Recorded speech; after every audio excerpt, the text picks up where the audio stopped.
Bab 321. Kirim kalian menuju kematian. Makam Dewa Alam Baka tidak berada di bawah tanah, tetapi di atas tanah. Makamnya sangat besar, menempati ribuan mil di atas tanah. Ini bukan kuburan, tapi kota kecil. Ketika warrior Yang dan Clara Xiao datang ke makam Dewa Alam Baka, sudah ada lautan manusia di lokasi. Di antara mereka ada lebih dari 10.000 manusia, sedangkan sisanya adalah dari alam baka, wilayah iblis dan wilayah siluman. Makam Dewa Alam Baka tidak hanya berisi tubuh berjiwa murni yang dapat menguatkan jiwa, tetapi juga harta yang ditinggalkan Dewa Alam Baka, bagaimana tidak tergoda. Yang mengejutkan warrior Yang adalah bahwa dia tidak melihat Sol dan Kelvin Mo, juga tidak muncul 3 pendekar wilayah tengah dan Yanti Mo di pihak manusia. Sambil menggelengkan kepala, warrior Yang melihat ke arah pintu makam, karena pada pintu makam tersebut terdapat sebuah batu nisan dengan panjang 100 meter, dengan 10 huruf tertulis di atasnya. Bila langit tidak menurunkan dewa pendekar, zaman seperti kegelapan malam. Apa artinya ini? Melihat batu nisan itu, warrior Yang bertanya pada Clara Xiao di sampingnya tanpa mengerti. Clara Xiao melirik batu nisan, lalu berkata, kalimat ini berarti jika dewa pendekar tidak muncul di dunia ini, maka dunia ini akan menjadi dunianya Dewa Alam Baka. Mengapa ada kalimat seperti itu? Karena saat itu, Dewa Alam Baka mati di tangan dewa pendekar sezaman. Dewa pendekar sezaman. Warrior Yang mengerutkan kening. Mendengar kata dewa pendekar, dia memikirkan Yonar Yuan. Yonar Yuan pernah dikenal sebagai calon dewa pendekar, tapi itu dulu, tidak tahu bagaimana pihak lain sekarang. Clara Xiao mengangguk, dengan tatapan kagum di matanya, dan berkata, generasi dewa pendekar itu benar-benar tak terkalahkan, dan merupakan kebanggaan surga yang sebenarnya, karena generasi dewa pendekar itu telah memahami 13 jenis konsepsi niat, dan semua jenis konsepsi niat telah dilatih hingga ekstrim. Oleh karena itu, bahkan jika Dewa Alam Baka yang telah mencapai alam pendekar suci dan alam abadi dari tubuh dan jiwa, masih mati di tangannya.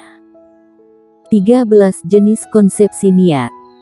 Warrior Yang terkejut dan berkata, sehebat itu. Jika tidak hebat, bagaimana bisa disebut dewa pendekar? Clara Xiao berkata, dalam sejarah, selama dewa pendekar keluar, itu adalah penaklukan dunia.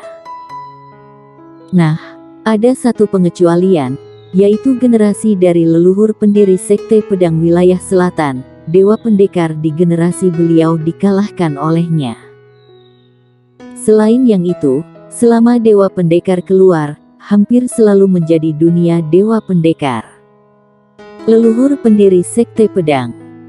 Warrior Yang terdiam, ini bukan pertama kalinya dia mendengar tentang leluhur pendiri sekte pedang ini. Betapa menakjubkannya orang ini. Bahkan setelah 10.000 tahun, banyak orang masih mengaguminya. Ya, ketahuilah, dia lebih baik daripada Pak Tuamu. Ketika menyebut leluhur pendiri sekte pedang, dia juga bersikap sedikit hormat. Dia adalah dewa di mata kultivator pedang. Clara Xiao berkata, karena dia mengalahkan dewa pendekar sezaman, tahukah kamu, sebelum dia, dalam pertempuran alami antara kaisar pedang dan dewa pendekar, selalu kaisar pedang yang dikalahkan. Warrior Yang tersenyum dan berkata, selagi hidup tidak terkalahkan, nama harum sepanjang masa ketika mati, hehe, laki-laki memang harus seperti ini. Clara Xiao melirik warrior Yang dan terdiam. Waktu berlalu sedikit demi sedikit, dan setengah jam kemudian, ketika sinar matahari terakhir dari barat menghilang di tanah ini, langit tiba-tiba menjadi gelap, dan kemudian, angin dingin muncul di lapangan, menyebabkan ekspresi semua orang yang hadir berubah, dan kemudian, tanah mulai retak perlahan, dan energi tubuh berwarna hitam yang tak terhitung meluap dari tanah.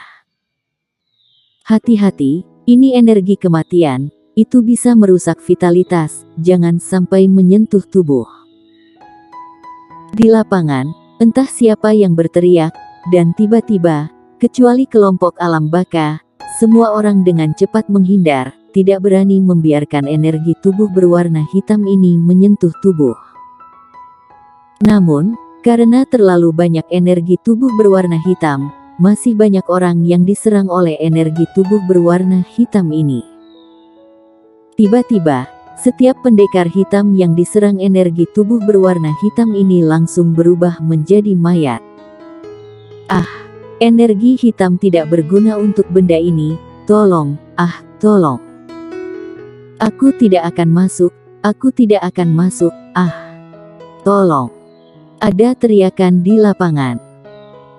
Melihat adegan ini, warrior yang mengerutkan kening dan menjentikkan jarinya, seutas pedang energi melesat, menghancurkan sehelai energi tubuh berwarna hitam di depannya, lalu berkata, apa ini? Mengapa energi hitam tidak berguna pada mereka? Dia pernah melihat energi tubuh berwarna hitam ini, karena dia terluka oleh Bravo dengan sesuatu seperti ini. Waktu itu, kalau bukan pusaran pusat energi, dia mungkin sudah berubah menjadi mayat pada saat itu. Memikirkan ini, warrior yang tidak bisa menahan rasa takut untuk sementara waktu.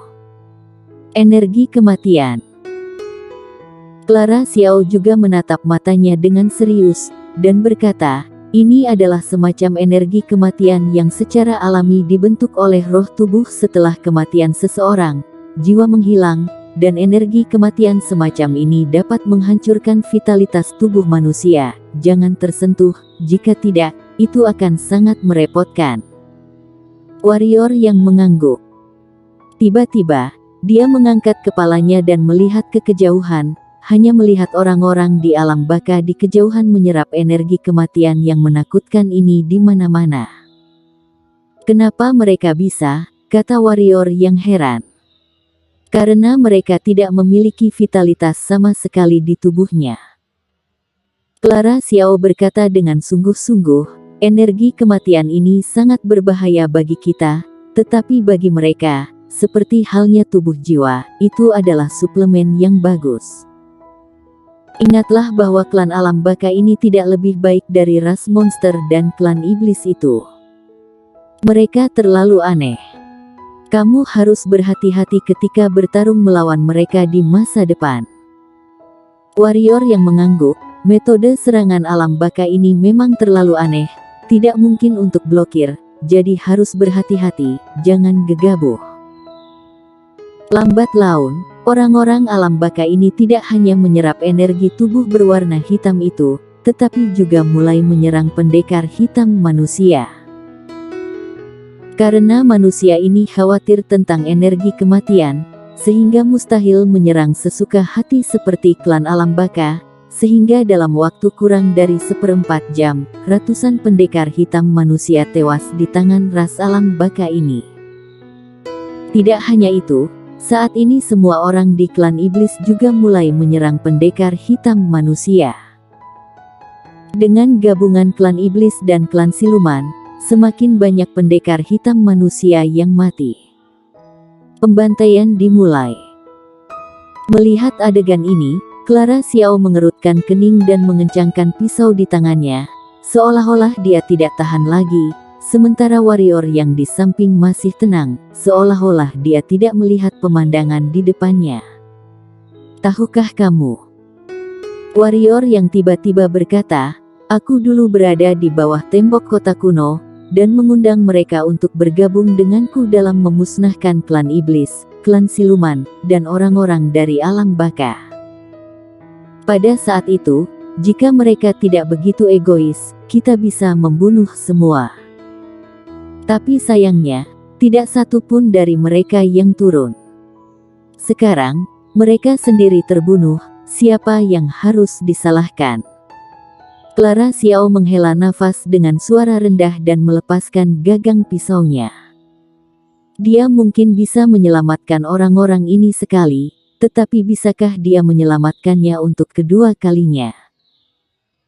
Karena pendekar hitam manusia ini berani datang ke medan perang kuno, berani datang ke wilayah Jiuyu, mereka harus siap mental untuk mati. Menggelengkan kepalanya sedikit, Clara Xiao berkata, ayo pergi ke makam. Lalu soal itu, Kelvin Mo dan yang lainnya, kenapa mereka tidak datang? Tanya warrior yang tiba-tiba. Mereka bukan tidak datang, tetapi mereka sudah masuk. Clara Xiao berkata, makam ini bukan satu-satunya cara untuk memasuki makam Dewa Alam Baka. Bisa masuk dari tempat lain. Warrior yang tertegun. Clara Xiao mengangguk dan berkata, tentu saja, makam ini dibangun oleh klan Alam Baka dan manusia bersama-sama. Mereka secara alami memiliki cara untuk masuk. Ayo, kita masuk juga. Saat ini, mereka mungkin sudah memasuki bagian dalam makam. Selesai bicara, Clara Xiao mengetukkan jari kakinya ke tanah, dan melejit masuk ke dalam makam. Setelah melihat ini, warrior yang tidak ragu-ragu, dan hendak masuk. Pada saat ini, bayangan hitam muncul di depannya dengan aneh, dan warrior yang langsung menebas pedangnya tanpa berpikir. Ini aku, Jerry Leng. Bayangan hitam buru-buru berteriak. Setelah mendengar itu, warrior yang tertegun tangannya, dan kemudian melihat dari dekat bayangan hitam di depannya. Benar saja, bayangan hitam ini adalah Jerry Leng yang kembali ke wilayah selatan untuk memanggil pembunuh saat itu. Ternyata kamu. Warrior yang berkata dengan tidak senang, bagaimana bisa berjalan tanpa suara. Jerry Leng mendelik sebentar, bos, dia adalah seorang pembunuh, dan dia berjalan diam-diam, apakah dia akan berfantasi? Memikirkan pedang secepat kilat warrior yang sebelumnya, hati Jerry Leng bergidik, karena dia merasa kekuatan warrior yang bertambah kuat lagi, dan itu bukan hanya sedikit, tetapi banyak. Karena pedang sebelumnya memberinya rasa penindasan yang hebat. Sudah bawa orangnya? Tanya warrior yang. Jerry Leng mengangguk dan berkata, di sini terlalu berantakan, ikut aku. Selesai bicara, tubuhnya bergerak, menghilang di tempatnya. Setelah melihat ini, warrior yang bergerak dan mengikuti. 1/4 jam kemudian, di hutan lebat, Jerry Leng tiba-tiba berhenti. Kemudian berbalik untuk melihat warrior yang di belakangnya, dan berkata, di sini. Selesai bicara, dia dengan ringan memukul telapak tangannya, dan tiba-tiba, hampir 200 bayangan pria tiba-tiba muncul di lapangan dengan aneh. Aku sudah panggil siapa saja yang bisa dipanggil. Di sini, ada 72 pembunuh alam pemenang, dan sisanya adalah pembunuh alam bawaan, tetapi jangan mengira mereka hanya alam bawaan, mereka masing-masing pernah membunuh alam pemenang, kata Jerry Leng. Warrior yang mengangguk, tepat ketika dia hendak berbicara, seorang pria bayangan hitam berdiri, memandangnya, dan kemudian berkata, bisakah kamu benar-benar mendetoksifikasi kami? Ya. Warrior yang berkata, tapi kalian seharusnya jelas tentang persyaratannya. Aku sudah memberitahu mereka. Kata Jerry Leng dari samping. Aku tidak percaya. Pria bayangan hitam itu tiba-tiba berkata, racunnya bahkan tidak bisa diobati oleh Master Alam Bangsawan. Kamu pendekar hitam alam pemenang yang kecil, bagaimana kamu bisa mendetoksifikasi kami? Aku juga tidak percaya. Pada saat ini, ada bayangan hitam lain maju dan berkata, bulu darah masuk akal. Bahkan Master Alam Bangsawan tidak bisa melakukannya. Mengapa dia bisa melakukannya? Aku juga tidak percaya. Segera, selusin bayangan gelap maju.